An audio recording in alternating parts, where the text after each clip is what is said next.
Good day and talofa, everyone. Welcome to another webinar made possible by the American Samoa Alliance Against Domestic and Sexual Violence. Today's webinar is titled Safety Planning for Domestic Violence Victims. Again, safety planning for domestic violence victims. And today's webinar is being hosted live today, December 16th, the year 2020 at 11 a.m. local time or American Samoa time. Today's webinar is also being co-facilitated by myself, Judy Matatia, the program specialist for the American Samoa Alliance Against Domestic and Sexual Violence. And joining us as well is Jennifer Tafiono, the Executive Director of the Alliance. Would you like to say hello, Jennifer? Hello, everybody. Thank you for having me, Judy. So as we move into the, as you can tell, our webinar for today is titled Safety Planning for Domestic Violence Victims. So as we move straight into today's webinar. So as advocates, it's important to identify various ways to help victims reach out for assistance. And safety plans provide tips on coping with emotions, possible steps for legal actions, how to share with your family about what's happening in your relationship. So the purpose of this webinar is to strengthen victim advocacy for domestic violence through safety planning. We will talk and hopefully we will be able to have throughout the discussion about, discuss about advocacy and a tool used during advocacy, which is safety planning. And that's applying a cultural lens to safety planning so that to strengthen and increase resiliency for victims of violence. So hopefully at the end of this webinar, you'll know how to create a safety plan and find resources that will help victims of domestic violence. Did you want to add on anything else to that, Jennifer? I think that definitely we just want to make sure at the end of the webinar that people recognize the purpose, and this is going to be stated throughout the webinar, that it really is to ensure the safety of the victim in traumatic times. Sure. All right. Okay, so before we move on, today's webinar is an hour and a half, which is 90 minutes. And we just wanted to make a note that for the public chat function that's been turned off throughout this webinar, typing in your into the chat box will connect you directly with us. And so throughout the webinar, we're going to be asking some questions. So please type in your comments, your questions, or anything you want to share, you wish to share with us today, and Jennifer will be able to read them out. This is how you'll be able to ask your questions through the chat box, if you don't mind. Please ensure that your computer volumes is turned up. You can adjust the volume by using the bar above the video button. And for more information about domestic violence, dating violence, stalking, and sexual assault, please visit our website at asalliance.co or our Facebook page at the American Samoa Alliance Against Domestic and Sexual Violence, or you can even call our office 684-699-0272 and ask for any one of us, and we'll be able to have that discussion with you about violence. Okay. All right, so in order to assure that today's discussion will be on, today's discussion will be smooth sailing throughout the webinar. We just wanted to make sure that we have some of these house rules, and which are agreements made within this group, our group, that are shared between us, the Alliance, and you as the participant of this webinar.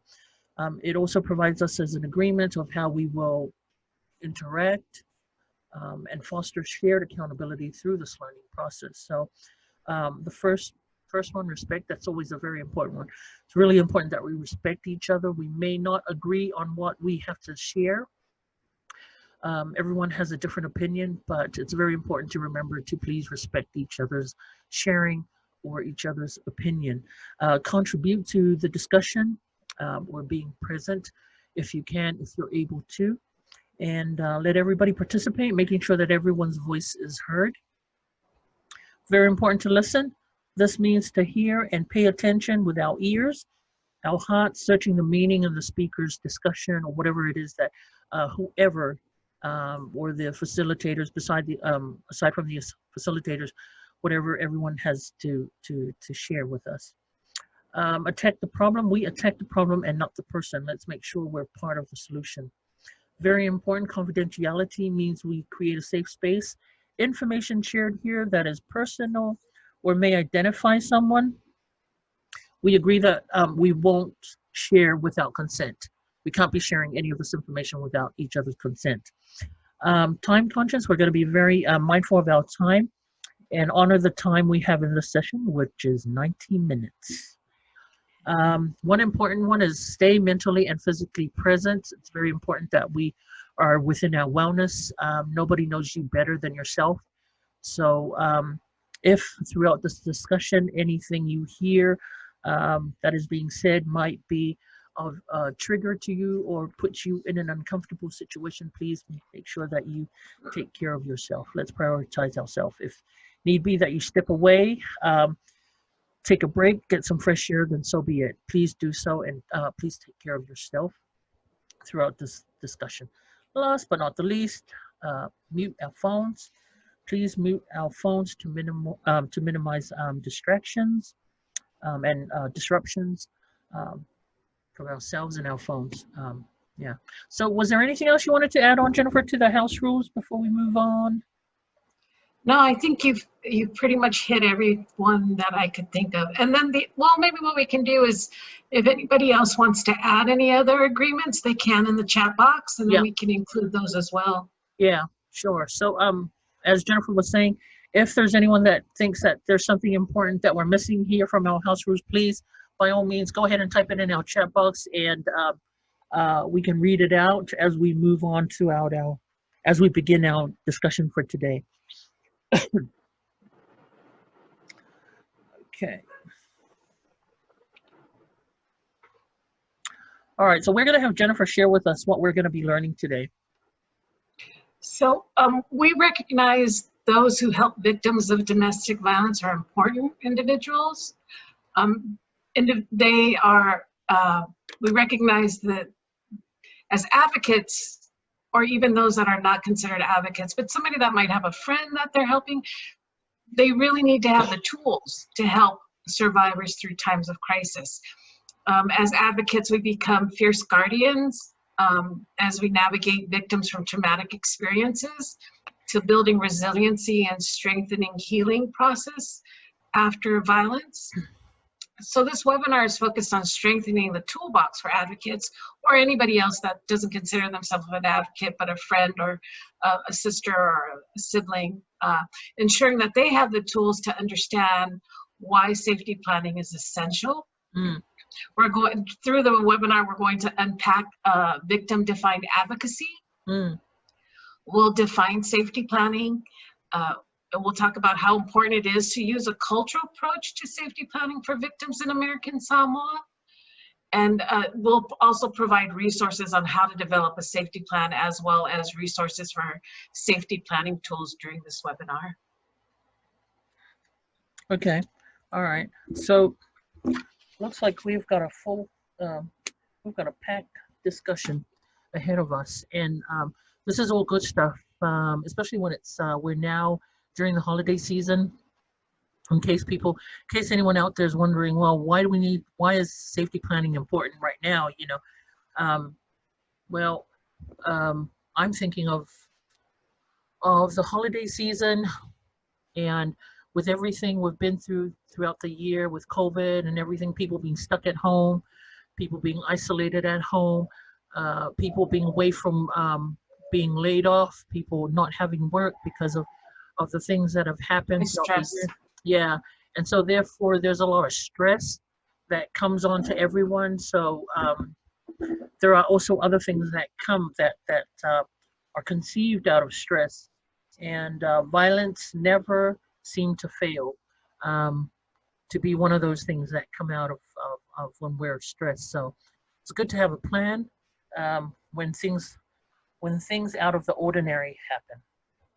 Okay. And it's really another part that we talked about as well as data states that, you know, during holiday seasons, there's not an influx of calls during Christmas, but there's an influx of calls when it comes to Thanksgiving or New Year's. But I think the reason why there's not an influx of calls is because these things are happening to victims, but they don't have a safety plan, or they don't know how, they're afraid to connect with service providers. And so having these safety plans are really essential. Yeah. During these holiday seasons. So you bring up a good point. Yeah. All right. So let's move on with our next slide. Okay, so this is our first question. This is going to be our first question for today's workshop or today's discussion. And that question is, what does safety planning look like to you? What does safety planning look like to you? So if you're listening in, and whatever safety planning looks like to you, because it's different with everyone. And so please type that into the chat box, and Jennifer will be able to share with us some of those comments or some of the sharings that some of us are going to be sharing. Some of you are going to be typing in today to include. So please don't be shy and share with us what you think safety planning is. We'll give everyone a minute. I have a couple that I've already written in. Okay, let's hear them. Let's hear them.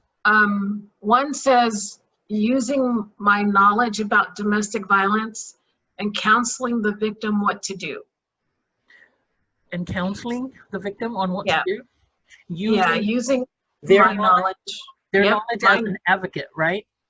And counseling the victim on what to do. On what to do. Mm-hmm. Okay.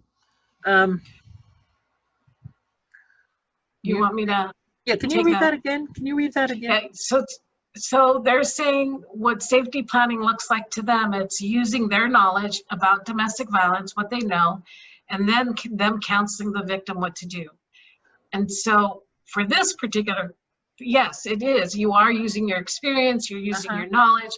But the thing that I want to make sure that the counseling the victim on what to do is you're counseling based on what safety planning can do. We always want to remember that when we're counseling, we're asking the victim, what does safety planning look like for them? And I know we're going to talk about this a little bit more about victim-defined advocacy, but it's really important. Yes, use this whole idea of this webinar is to definitely strengthen your toolbox, give you an additional tool to use with victims.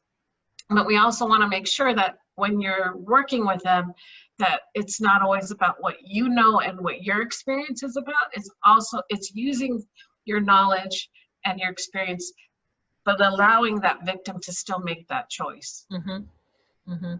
And the safety plan, and I'm thinking for safety planning, your safety planning should be, it's very important because some of us have a tendency to just, and because we want to help this person so much that we just pour everything that we know, our knowledge onto this person, like, this is what you need to do, you need to do 1, 2, 3, 4, 5, and we forget to listen. We forget to listen to the victim. So you don't need to share.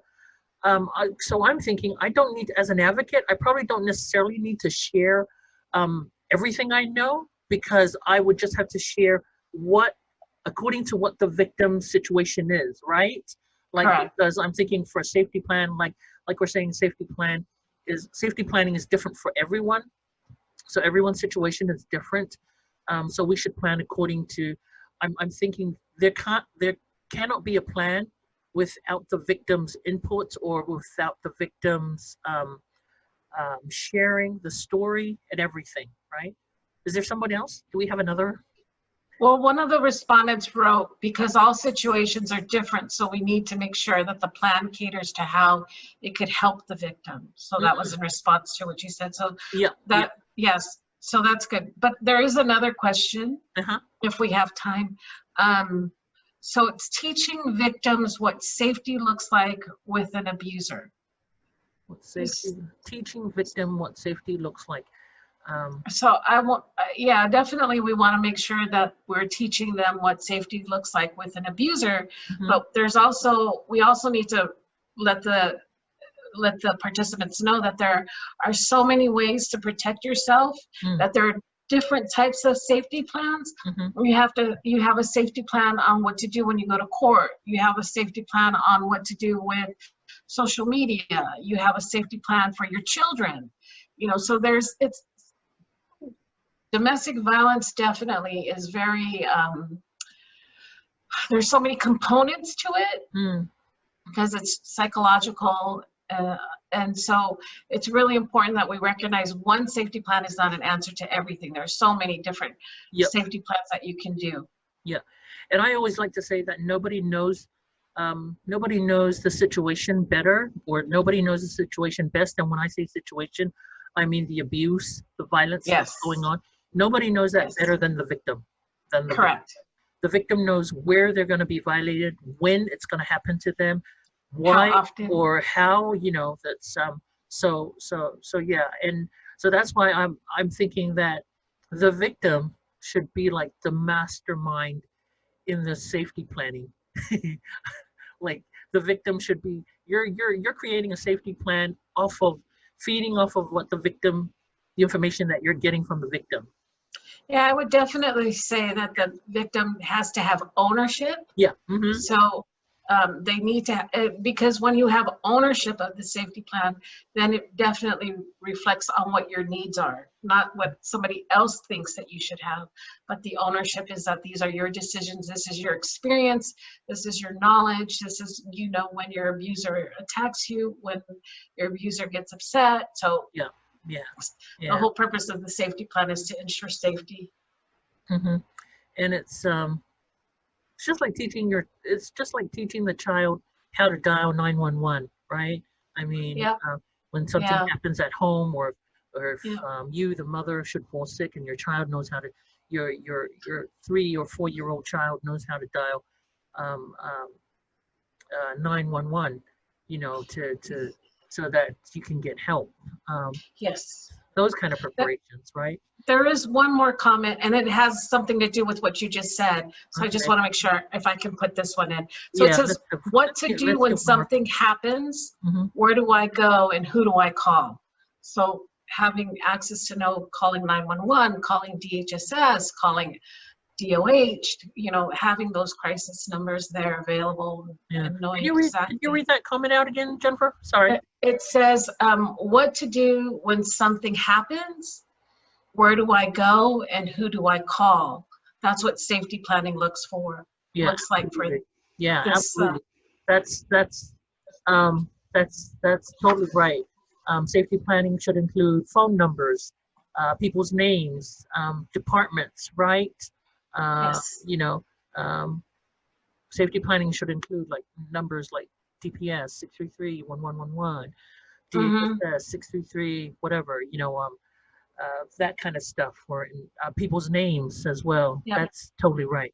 So thank you for everyone sharing and everyone's answer to question number 1. What does safety planning look like to all of you? And obviously different and correct. So everyone has a it's good to know that a lot of us out there do know what safety planning is. We're not in the dark about what safety planning is, and some of us have some really good ideas on what safety planning is. So moving on to the next slide.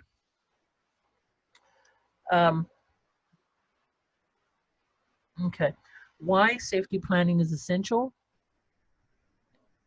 We want to why safety planning, we want to discuss why safety planning is important. So it's important to note the goal of advocacy is to increase victim and child safety, which is the same goal for victims who decide to stay, and those who want to leave or who have no contact with their abuser. Safety is also a space where safety planning is also a space where victims are free from the violence and control of their partners, with the goal of being able to meet the basic human needs. It also requires lessening the power and control held by by many abusers, such as like isolation, economic abuse, emotional abuse, coercion, threats using children, or intimidation. Advocates also, the role of advocates also with victims include safety planning to reduce the violence and control of a violent partner, and methods to stop harm to the victims, which could include the victims could be partners, parents, children, and so forth. Was there anything else you wanted to add on, Jennifer? No, I think that's perfect. Okay. Give me a few seconds here.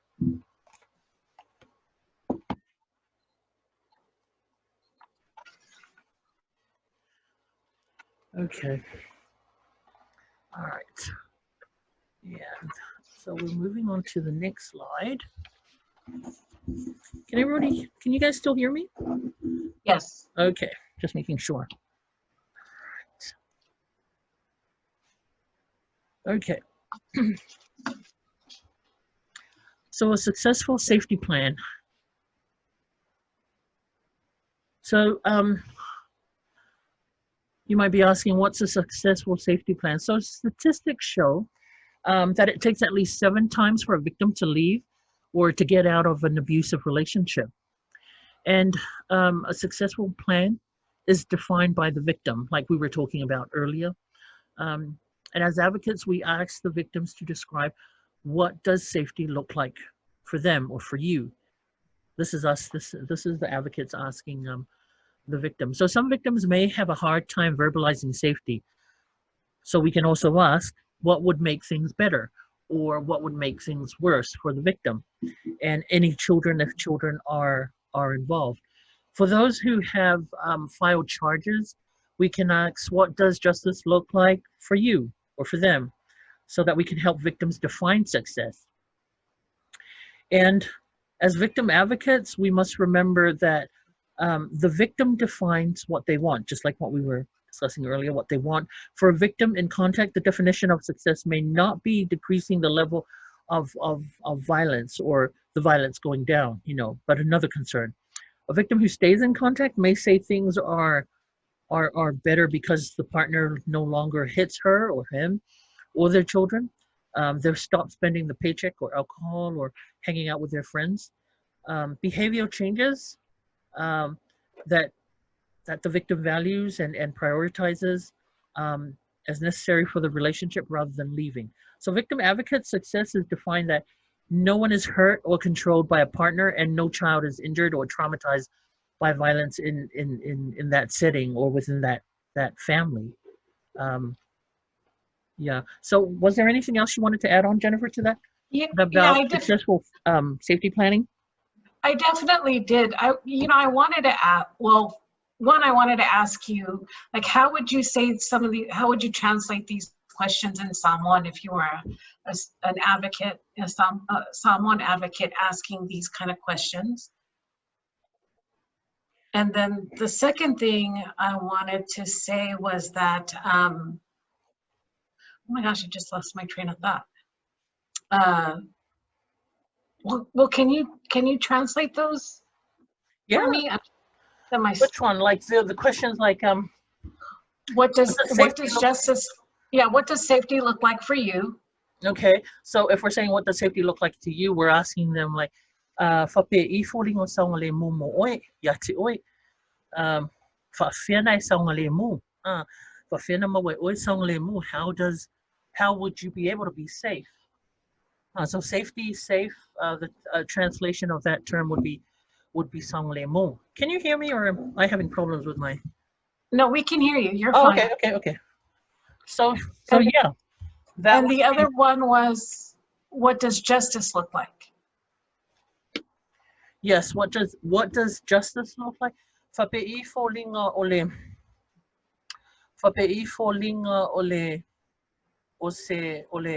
ole anga tonuino o sa wanga yati oe fape'i fōlinga ole ole alu ese mai sa wanga fape ifon, you know, moving away from violence, because Okay. justice, like we understand, is different with everyone, and not necessarily having to send someone to prison for some. You know, justice can be different with everyone. Like I was saying earlier, that justice can be just the decreasing of the level of violence, you know, or just the perpetrator or the abuser um, stop with the drinking or hanging out with the friends. That can be Yeah. justice to some victims, right? So if I Yeah. ole alo ese mai le alo ese mai sa wanga fa pe I falling ole nofo le ai nofo sa oloto mai sa wanga. Yeah, so that can be the translation for some of this stuff.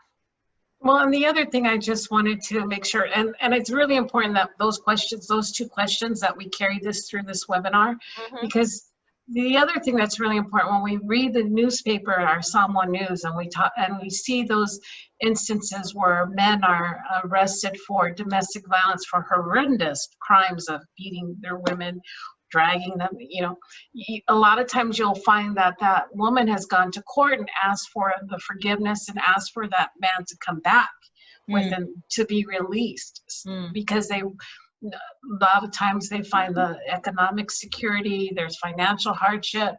So, you know, it's this definitely understanding that safety planning doesn't always rely on leaving a situation. Safety planning for a victim can be very different. As we stated earlier, it can be just making sure that he doesn't drink so much and isn't spending their money, then putting them in, or that he's not as angry and he has better way of resolving anger, so that this way there's not an abusive attack. Yes, yes. So that was just what I wanted to add. Thank you, Judy. Okay. For Okay, so moving on to victim-defined advocacy. And I'm just trying to. Okay, so victim-defined advocacy.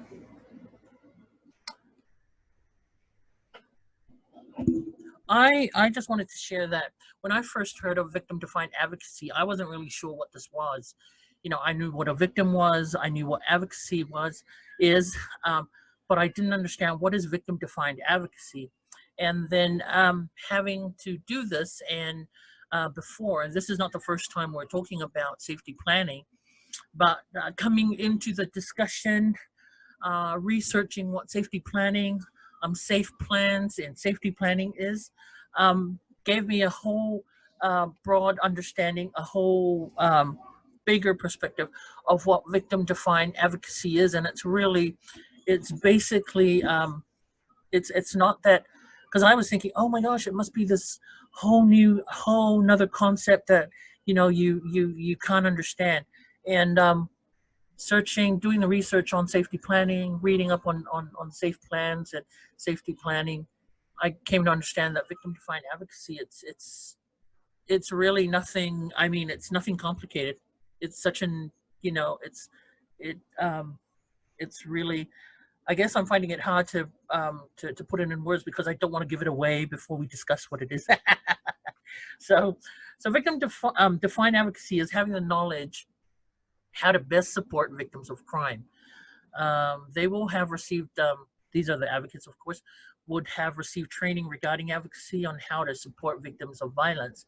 And victim-defined advocacy begins with an understanding of the needs, resources, perspectives, and culture of each and every victim, reminding ourselves that this victim may be coming to us after the 20th time of violence, but treating it as if it was the first time they were just coming around.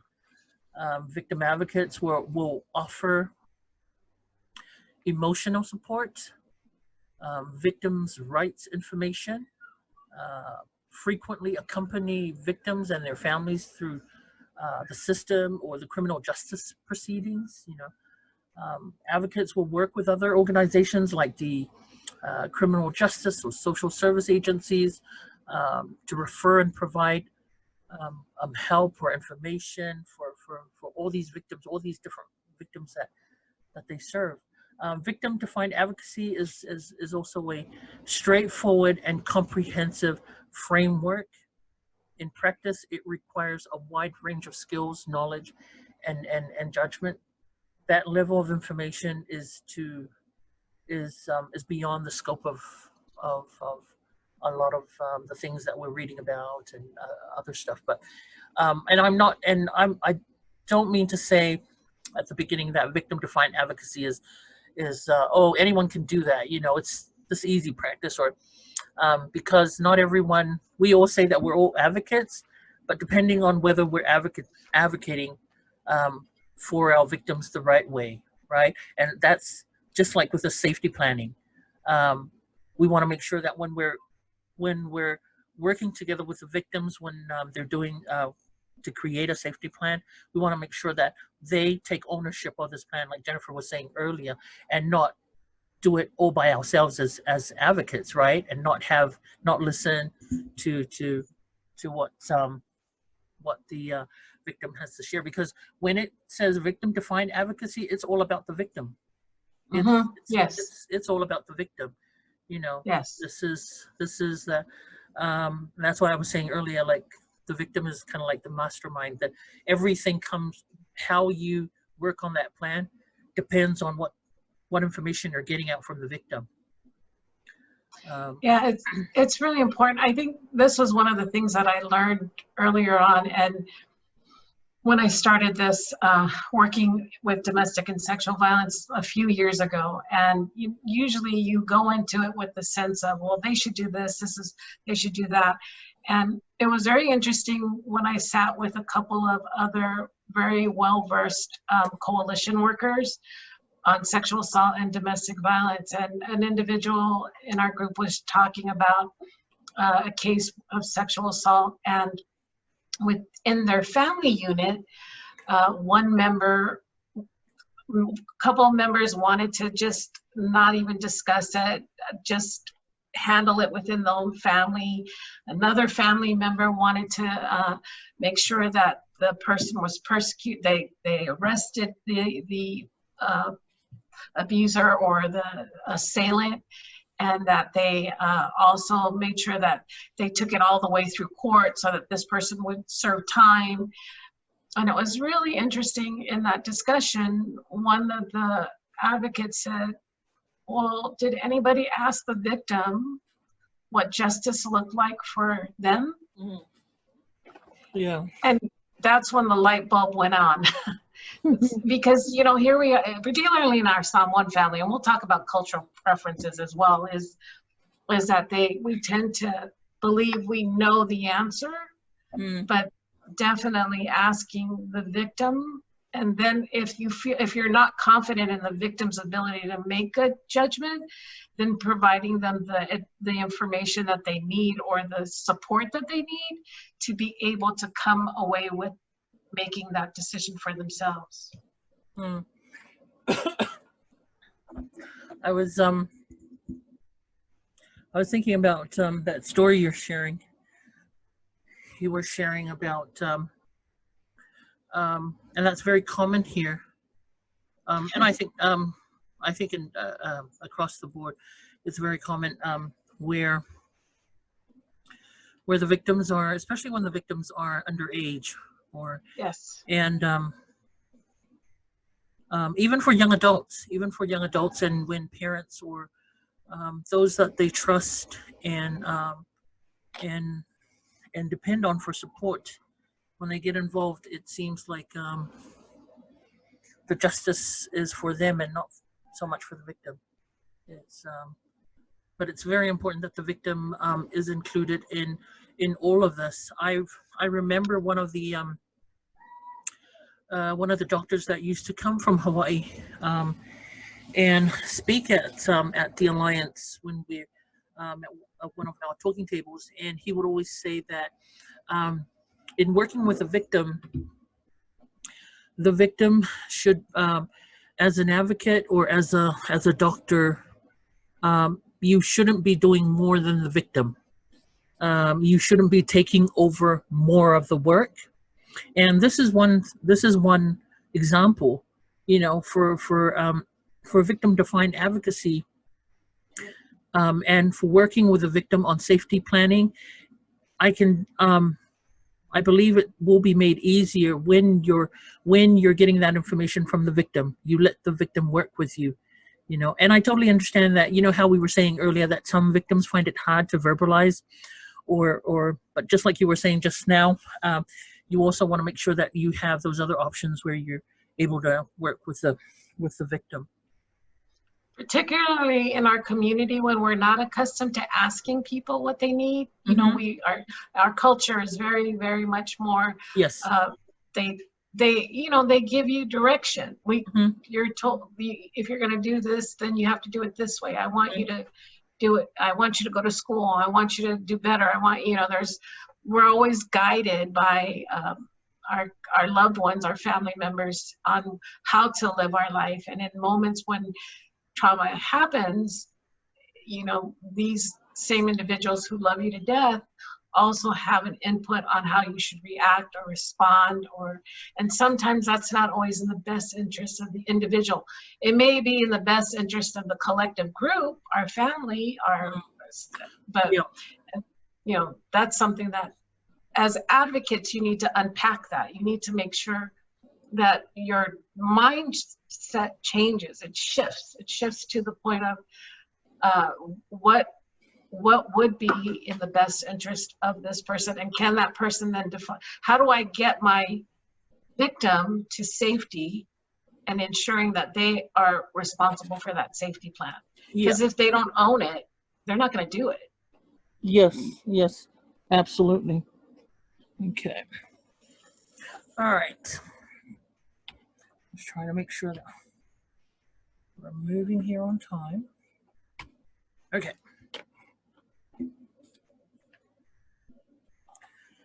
Okay, so moving on to the next one. This is slide number 9. And Jennifer is going to share with us. Jennifer's going to explain with us, share with us on defining safety plan, on a safety plan. So definitely we recognize that safety plans, it's based on methods or strategies for victims of domestic violence to remain safe while in a relationship, or if they're planning to leave a relationship, or even after they've left the relationship. So for advocates who help victims to develop personalized safety plans, it's important to strengthen our toolbox, what we've talked about. These are those tools that you use to help victims, or you use to help strengthen victims. And so by learning how victims can cope with their emotions, how victims can share with friends and families about the abuse, and advocates can share these steps to be taken and to be done. Particularly also with legal action, because that's another part that advocacy does. It's taking them through the court proceeding, taking them through the healthcare proceeding, taking them through the police proceeding. That is a lot of the things that advocates do. Advocates must recognize that an efficient safety plan for victims will have specific, tailored to distinctive situation, tailored responsive to situations that are distinctive for victims, particularly in times of trauma, which we'll discuss more in later slides.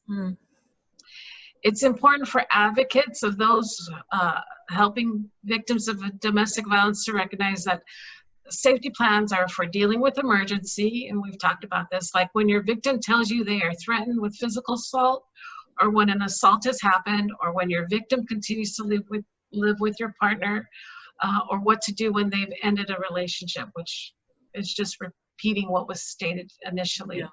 So that's defining a safety plan. So this is defining a safety plan. So there's a question here, and it says when to use a safety plan, right?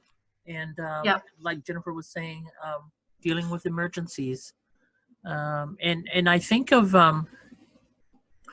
and I'm thinking of our wellness, the REP plan, how we, you know, how we create that plan, when to use the plan, you know. So yeah, I just wanted to include that. Thank you, Jennifer. Yeah. All right, let's move on to the next one. Okay. There you go. All right, so we've come to our workshop question number 2. Why is it important? Why is safety planning, or why are our safety plans important? Right? Okay. Oh, yeah. I have one. So this is basic.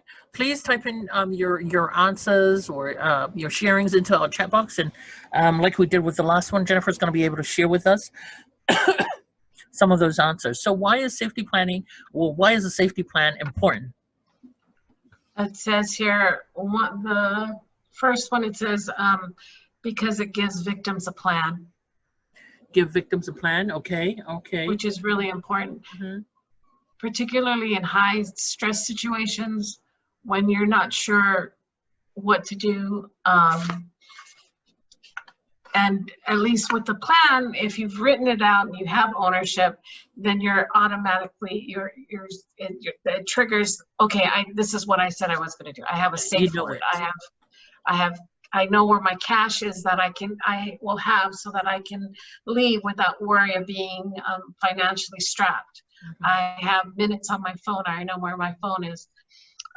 So I have a couple of other ones here. Mm-hmm. So one says,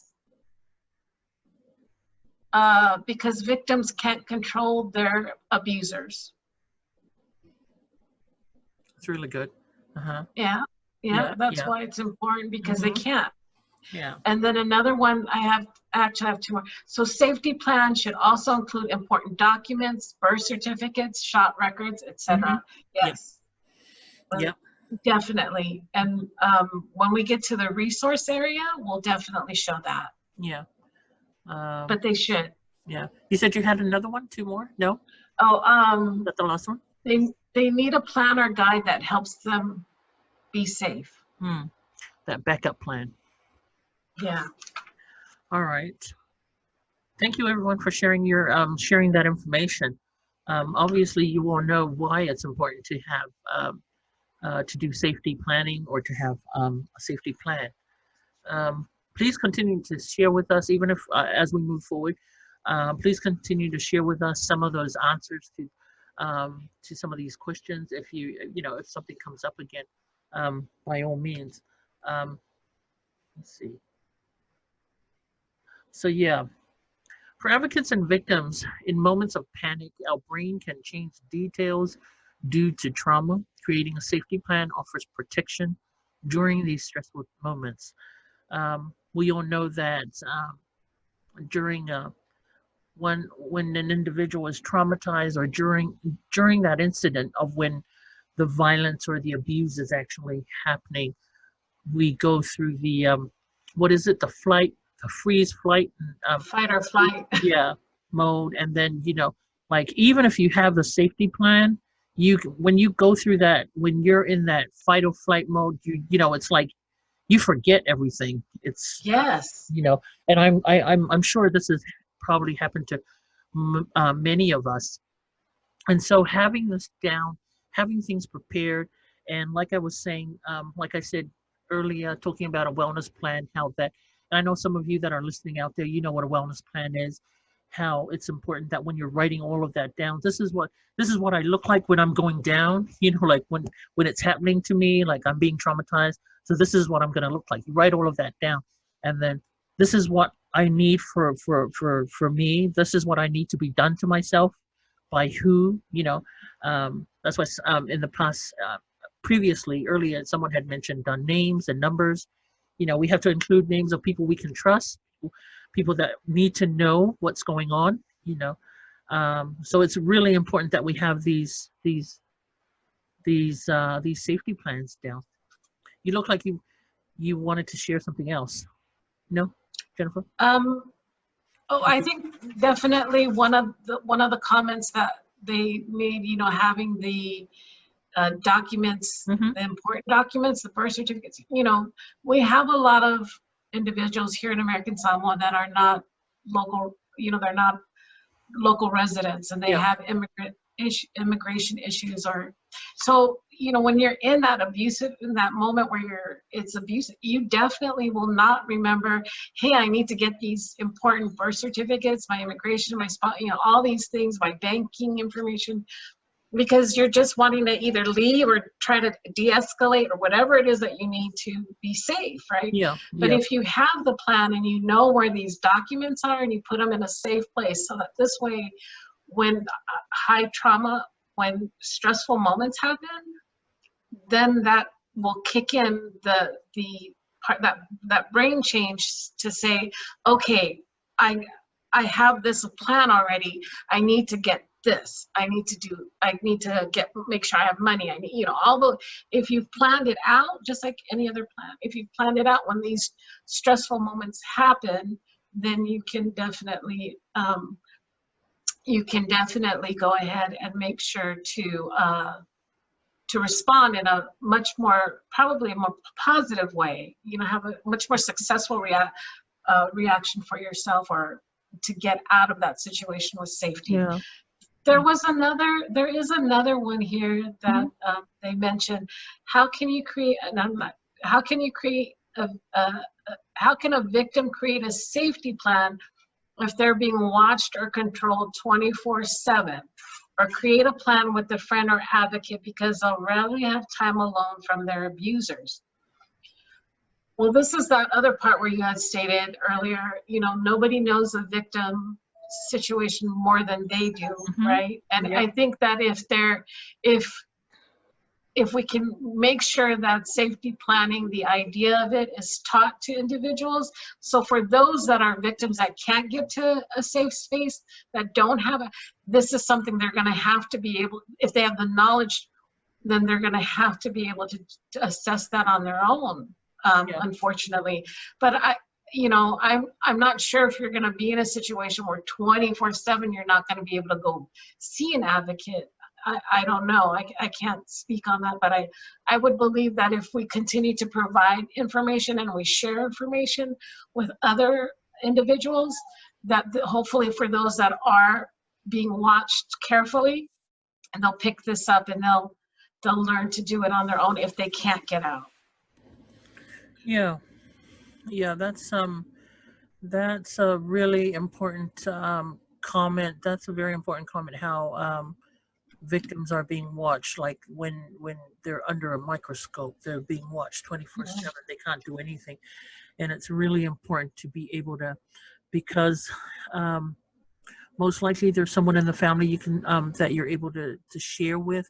So make sure that you're sharing some of that information with this person, not sharing how your safety planning, but sharing the situation that you're going through, like your views that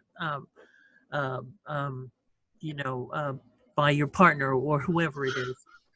Some of that information should be shared, because it's very important that you share some of that information. The other thing also is what Jennifer was talking about, when some of that stuff, the important documents that you need to prepare, that can also include medication, have a charged cell phone. It's almost like a go-to, your that go-to bag that you need everything. Just make sure that all the necessities are in there. An extra phone that's already been charged, some cash, just to get you from, as far as you can go, or just to get you from A to B when you're leaving, because time is of the essence.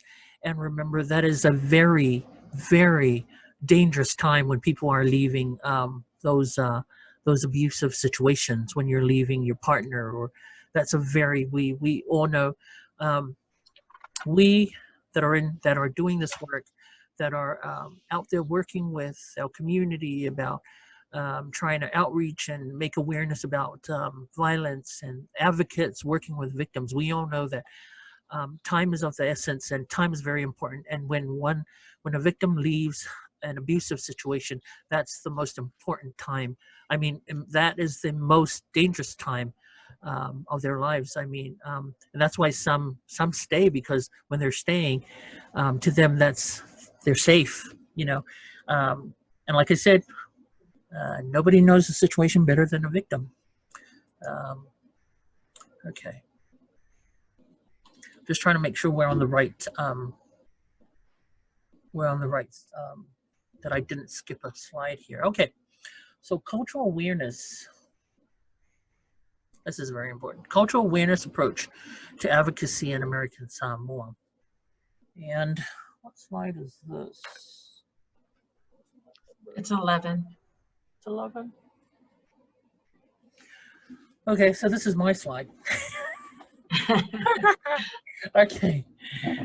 All right. So you can see from the picture, those are, I know the picture isn't really clear, but those are Samoan entertainers. You can tell by what they're wearing, and especially the taupo on the left side of the picture with the big headpiece.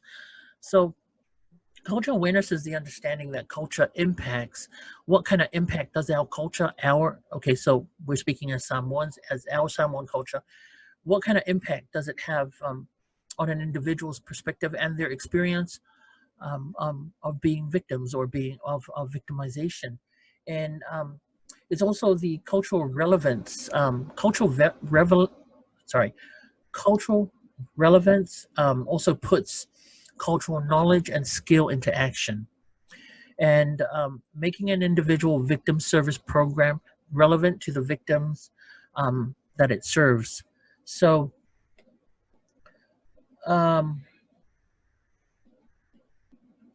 it's also important that we recognize the lens in which our victims here locally in American Samoa, how they view domestic violence, how we recognize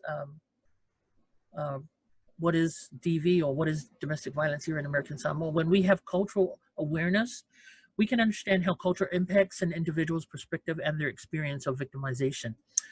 For advocates who work within the within our local community, within the Samoan community, when they have cultural relevance, it places cultural knowledge and skill into action, making an individual victim service program relevant to the victim it serves. Okay, I know I said that earlier. Now, let's begin to unpack these statements in our following slides.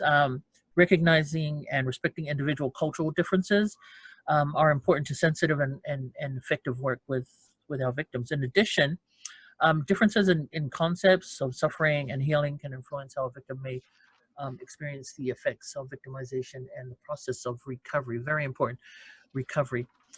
So this is also kind of like the victim-defined advocacy. Victim-defined advocacy is defining your advocacy for a certain victim. The cultural awareness approach to advocacy in American Samoa is kind of like the same.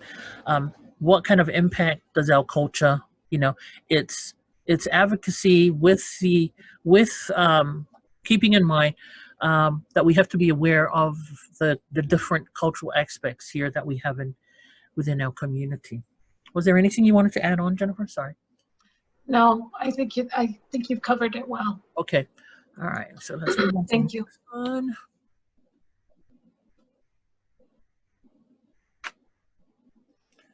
I think this is my slide. Okay. All right. So, defining an effective response to domestic violence, sexual assault in American Samoa. That was, over the last few years, it's been important for the Alliance to have listening sessions within the community. And the goal of these listening sessions was to get information and recommendations from participants about culturally appropriate practices to support healthy relationships here to create violent-free communities. And from 2017 to 2018, the Alliance team, which includes Judy Matautia, our program specialist, and service providers within our community, and it was to ask them to share their experiences on service provision to victims as well as the knowledge of service providers about existing services. So knowing what DPS does, knowing what DHSS does. So if I'm an employee at DOH, what is my knowledge of what services are being provided by the other service providers at Department of Public Services, at LBJ Tropical Medical Center, at Social Services. So that was our defining an effective response to domestic violence. And in it, let's see, so the aim was to tap into daily work experiences with those who have knowledge about DVSA, and that's domestic violence and sexual assault, so that we could document a perceived and actual needs for service providers as well as victims. The aim to interview victims was to identify how closely their actual experience aligned with what service providers and community leaders perceive to what's happening when responding to domestic violence and sexual assault.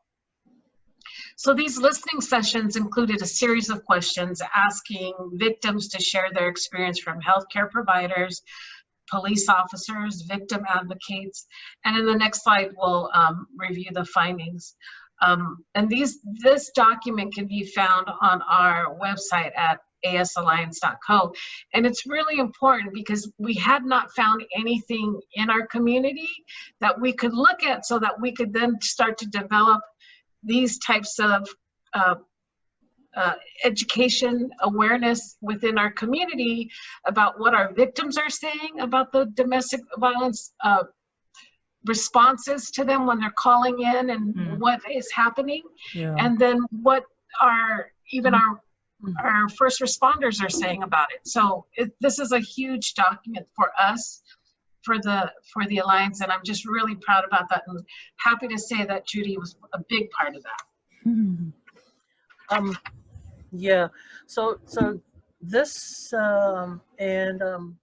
this was actually done in 2017, 2018. I know the manuscript came out in 2018, but it was very interesting. It was, I just wanted to share that as we moved into doing this, the work, interviewing a lot of the different areas of the community, the leaders, the victims, the service providers. It was very interesting how the information they had to share. And for me, it was I came to realize that, and I know the work of the Alliance is about making awareness, getting that information out there on violence and everything, but I came to realize that a lot of our people out there have different views and different perspectives of what violence is. You know, any kind of violence, as we believe, is uncalled for or is should be against the law. And I know with physical, a lot of that stuff when it's physical, and that's breaking the law, that's against the law. When there's assault, there's also a lot of other violence like financial violence, economical violence, emotional violence, a lot of that other stuff that is very that's very prevalent and heavy stuff, as well as it does major damage to one. You know, it brings suppression to one. But you know, a lot of our going back to interviewing a lot of our people here, and we don't see that as major issues. You know, oh no, that's so yeah, it was a very interesting very interesting work having to interview our people and just getting to pick off of their brains, their minds, what they had to share. I was very it was a privilege for me doing this work, working with the community. Well, you did a great job. So thank you. But yeah, and then the next slide we'll go over the findings. Yeah, okay, so moving along. All right, so here are our findings. Okay. So with the document that we had shared, that Jennifer had shared in the previous slides, So just to kind of briefly go over some of them, 9 victims within the same document. 9 victims had shared their experience on domestic violence and sexual assault services here in American Samoa. 4 of the women did not use any of the services provided for DVSA victims. So 4 of the 9 victims didn't use any of the services. 2 women, they didn't feel they were safe in their homes during the time of the survey, or during the time that we had spoken to them or interviewed them. 2 women claimed they did not call anyone as a result of the violence. So it was like it wasn't being reported at all. So that's like one of those cases where it was unreported, therefore it never came to light. So that's and I don't want to go off track here, but that's also one of those cases. This is a good example of one of those cases where people ask, well, do you have data? How many violent cases, how many domestic violent cases were there last year in American Samoa? So these are one of those cases that it's prevalent, it's happening out there, but we don't report these cases. So therefore they never make it to that number that we're looking for, but we cannot not include them. You know, these are stories that when they don't make it to how do they come to light? How do they come to get service? So these cases, I always say that, you know how they say, what is it? There's that saying, no child left behind, right? So these are, to me, these cases that are left behind because they never come to light. And it's very sad for me. So for advocates, it is important to recognize that the victims you may be serving will not report to the services that we provide. Okay, I know we have a lot of services, but not everyone is going to step forward and use those services, right? They're not feeling safe, and it's common. It's common that victims, after being victimized or abused, they don't feel safe. Asking the question, what does safety look like for you? That can help advocates to find safety spaces for a lot of these victims. It also provides power and control. It puts power and control back to the victims to determine what happens in times of crisis. Remember, leaving is not always like what we were discussing earlier. Leaving is one of the dangerous times within that relationship. Leaving is not always what the victim wants. They may just want their husband to stop drinking. Safety can be to find a safe place for them to be until their husbands have stopped or sobered up. And that's very common, you know, women that we're right there at the steps of that door where you go in and they're going to apply for that CPO or go into that to the police station to make that statement, and they back off right at the, you know, and that's common. And we should understand, as advocates, it should be understandable that that's what victims go through. The other finding that that was very important in our document, there was that respondents were asked if they were satisfied with the police when the police were involved. 3 respondents, three of them responded that the service wasn't good. They were not satisfied. Only 1 stated it was very good.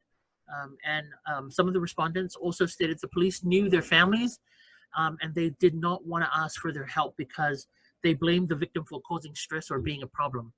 So that is also another common practice here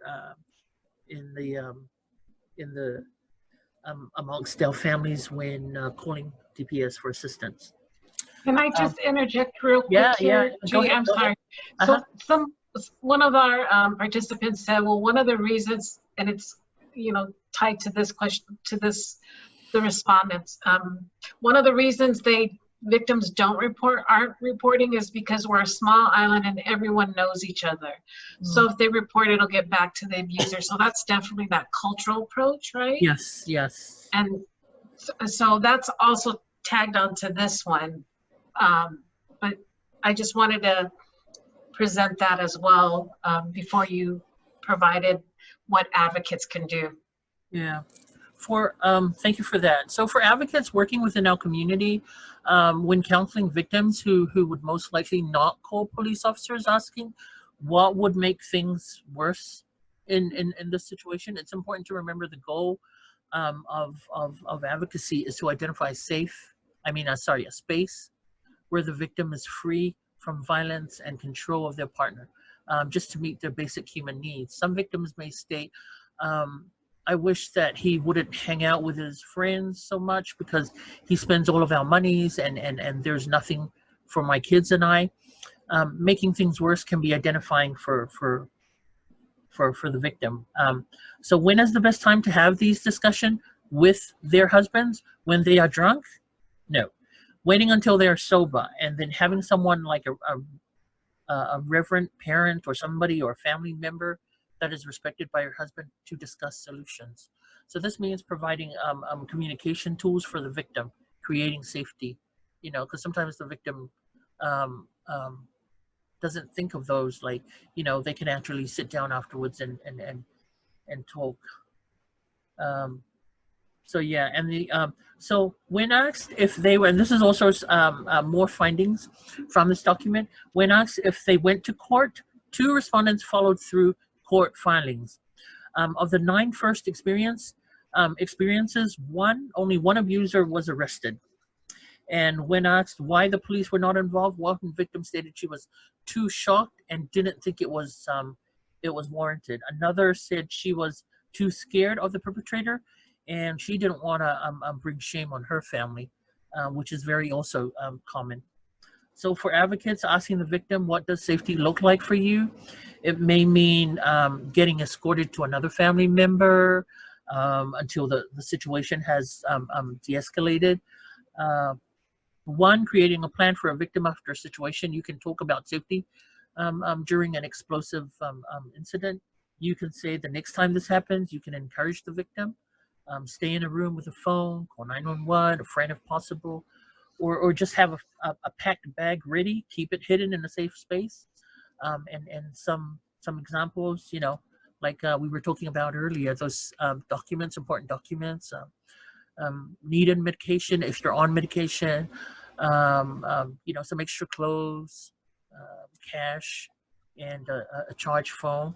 And I know when kids are involved, it tends to be a little more difficult, because you're also having to prep extra for the children as well.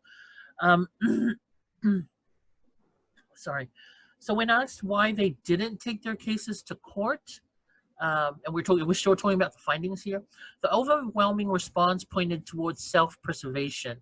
I didn't want to start a fuss or talk about it. That was pretty much the common answer. It was easier to ignore. I got kicked out of the shelter, so I had to make up with my husband and had to cancel court. I didn't want to see this guy that did this to me and add on to that. It was for my own safety. Those are like some of the answers that that we were able to get from some of these victims throughout our findings. And then advocates working with who do not want to make a fuss. The focus can be how to create a safety plan when leaving, making sure they have a safety space to stay, that they can be protected, find someone they trust where they can leave money, extra keys, that go-to bag, clothing, so that they can leave quickly if necessary. You can even encourage them to open up a savings plan to increase their independence. These little things that you can point out to the victim as an advocate. So these are some of the findings that we wanted to share today in today's webinar about going out there and getting this information from our community. In case someone is wondering, well, this is information you guys get. No, this is local information, and I can vouch for it because I was one of those people that was facing some of these people, or talking to some of these people, and got some of these answers from. So yeah. Was there anything you want to add on to this, Jennifer? Yeah, I just wanted to, I don't know, I'm not sure if you covered this. I may have not heard this, but responding back to the person that said one of the reasons they aren't reported is because we're a small island and everyone knows each other. And I know that we talked about the experience with the police, that was not good.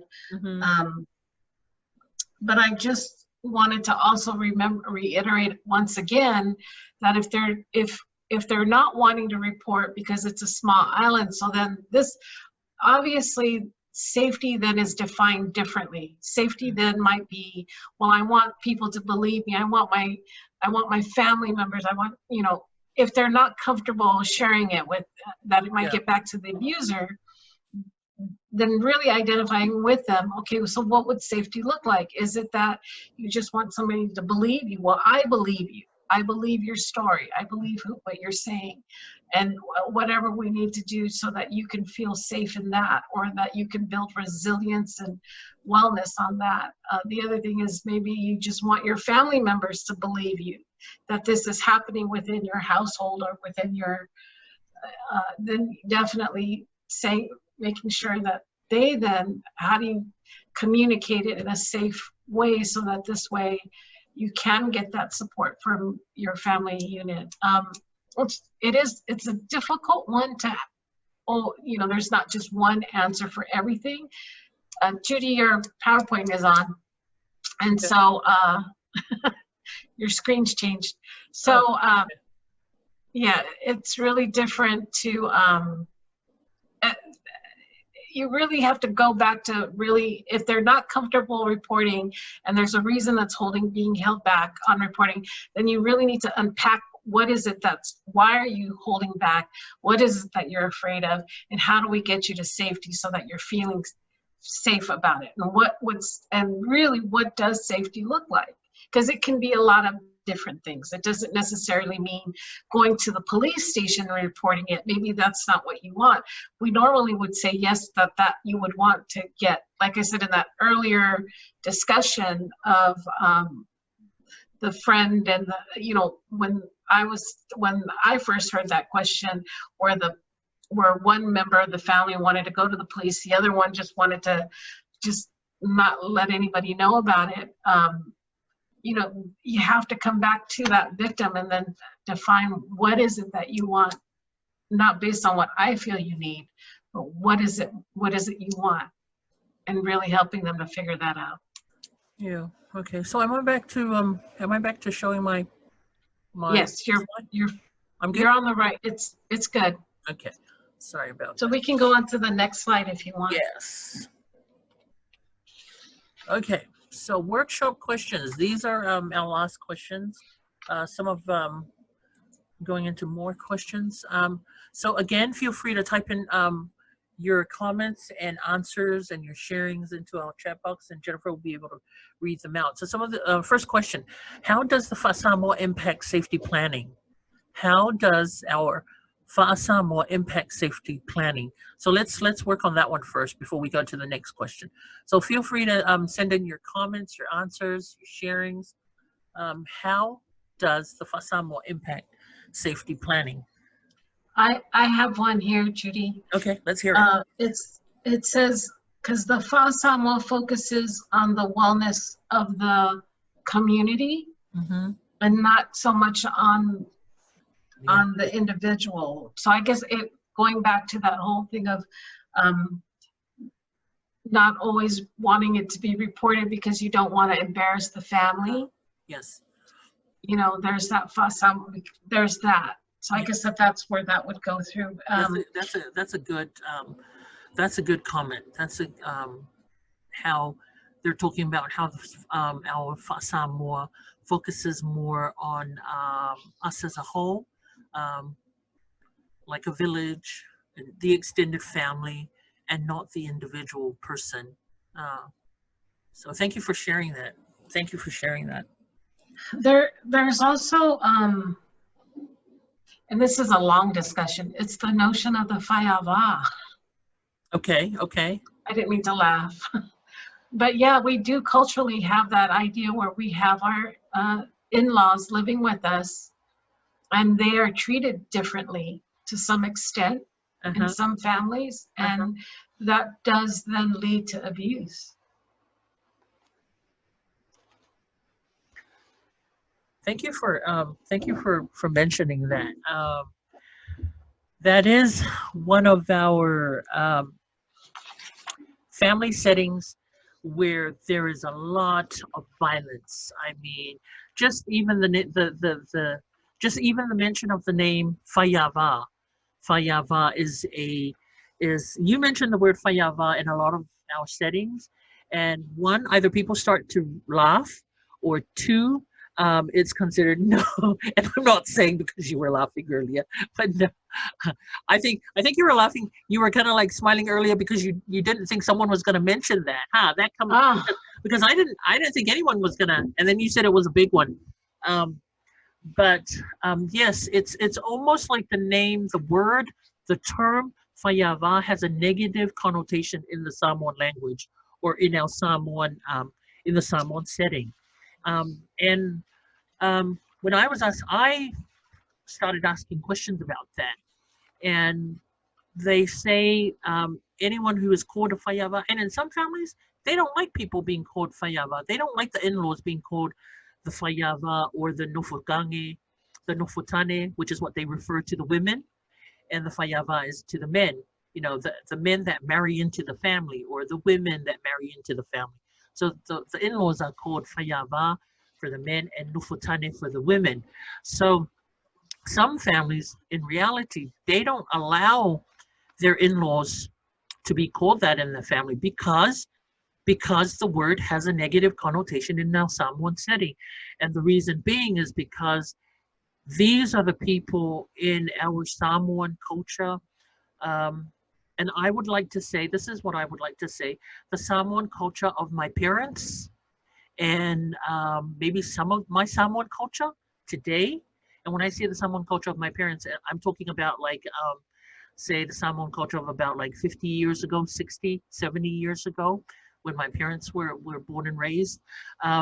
So I'm talking about 60, 70 years ago.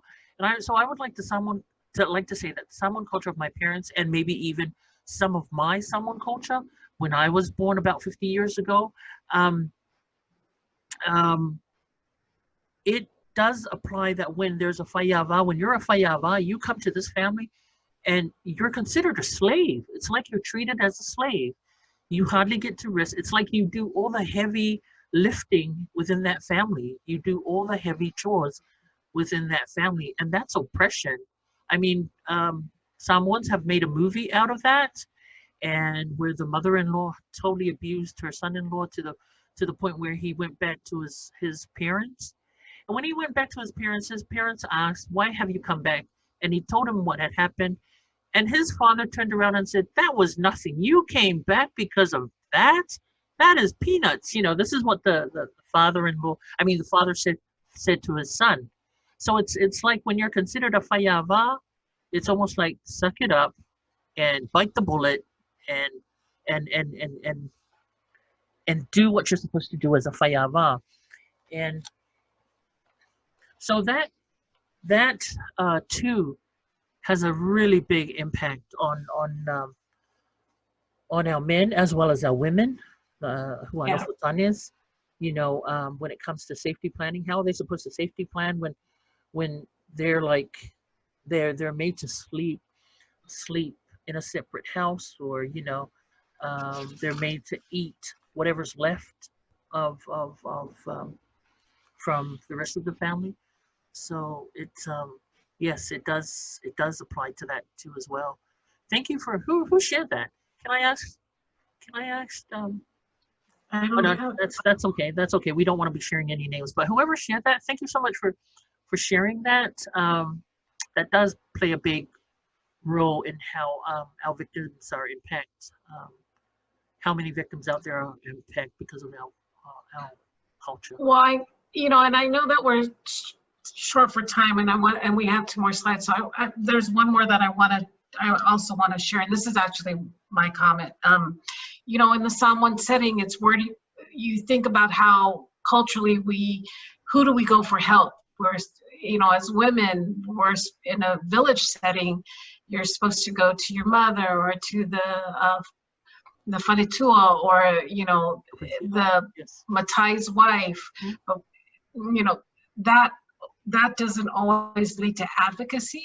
Yes. And that Samoa way of going, where you're, particularly the one that didn't want to report because you may know your abusers and your abusers may be in your village, that is that's another process in the Samoa that makes it much more difficult for victims here in American Samoa or Samoan cultures to get assistance, or even be in a U.S.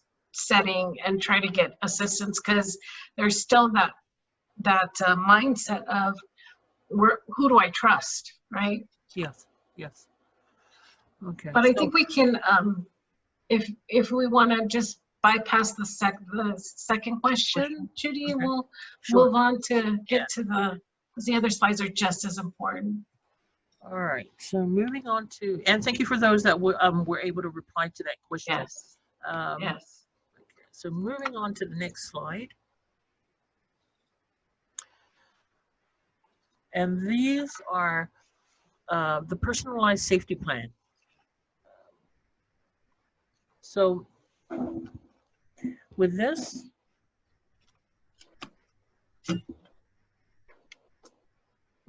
we wanted to use what you already know, like the first one there. If you're a woman who has been abused, you probably know more about safety planning and risk assessment than you might realize. So being in a relationship with an abusive and surviving requires considerable skill and resourcefulness.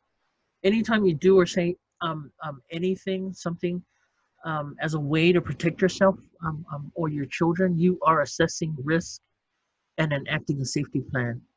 You do it all the time. It's just not always a conscious process. So sometimes we're doing more of the safety planning, acting it out, rather than and not thinking about it, that we're actually doing it. Think it through.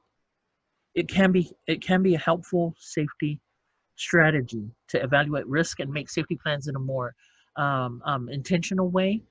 Whether you're currently with your partner or have ended the relationship, and whether you choose to use available services or to get the police involved, there are certain things that are helpful to consider in planning for your future safety. So safety strategies are important, and it's important to think them through. Did you want to go over some of these other ones, Jennifer? Sure. So for the next one, we want to make sure that you're aware of the dangers. If you're planning on leaving, if you're planning to leave your partner or already have left, be aware that abusers or batterers, they often escalate their violence during times of separation. Just like Judy said earlier, that sometimes leaving is the hardest part or the most riskiest part, right? Mm-hmm. It increases your risk for harm, including serious and life-threatening injuries. So making a separation safety plan can help reduce the risks to you and your children. And then you want to make sure that you evaluate your options. Only you can judge what's safe, and to tell your situation to advocates, so that this way, or encouraging victims to make sure that they share what's happening to them. Sometimes people don't have good information, and so they might they might not have good information about domestic violence, and so they might offer the wrong information to help women who are abused. Yeah. And so we want to make sure that advocates can be very helpful and resourceful. And so encouraging victims to disclose what's happening can help them to assess what's the next step.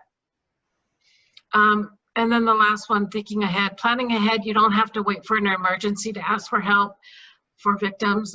In fact, it's a good idea to always talk to people who can help before there's a crisis. So encouraging victims as an advocate, if you know somebody that's a victim or you're working with somebody that's a victim who may not want to share information, really encouraging them that when you talk to people, this can help, particularly when you're going through crisis. When somebody knows what's happening in your situation, they may pick up your phone and your call much more readily because they know, oh my gosh, this person might be in a 911 situation. And find out what they're willing to do for you, right? Yeah. So that way you'll know in advance if you have a place to stay, a source of financial assistance, or a safe person to keep copies of important papers. Yeah. All right, so those are some of the personalized safety plan um, for you to think about when creating that, when personalizing that plan. Mhm. Okay, so we wanted to share this. I know we've got like 5 more minutes, and we wanted to quickly share this. This is some of the safety plan forms that one can fill out. You want to share some more on this one, Jennifer? Well, I think that this one comes from the Arizona Coalition to End Domestic and Sexual Violence, and we put the link on the next slide. But they have a very thorough safety plan, and these are. I just wanted to give a sense of what questions are asked or what situations are provided in the safety plan, because there again, the best part about this is it's a click and check. You can check Yeah. off what happened. You don't have to verbalize it. You don't have, it can bring trauma to you or trigger trauma, but definitely somebody's already verbalized it for you if you don't have the tool sets, or your victim doesn't have the tool sets.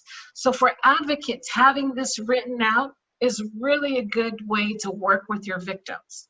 Yeah, and all you need to do is just tick what applies to you, what you know can work with you for your situation. And remember, everyone has a different situation as victim. And As victim. yeah, and definitely for advocates, it's really important when you see the length and the different scenarios that are listed on here.